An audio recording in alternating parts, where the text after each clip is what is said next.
اکثر ہم زندگی میں یہ پختہ ارادہ کرتے ہیں کہ اب یہ ہم گناہ چھوڑ دیں گے، مگر وہ گناہ چھوڑ نہیں پاتے۔ اسلام نے ہمیں ٹریننگ پروسیس دی ہے اور اس کا نام بیعت ہے۔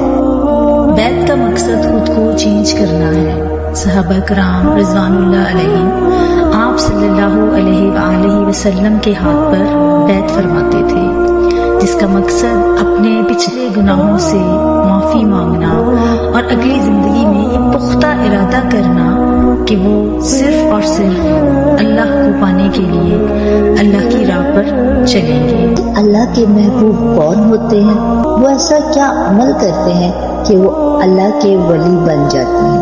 کوئی بھی ٹریننگ کسی بھی ٹیچر کے بغیر ممکن نہیں۔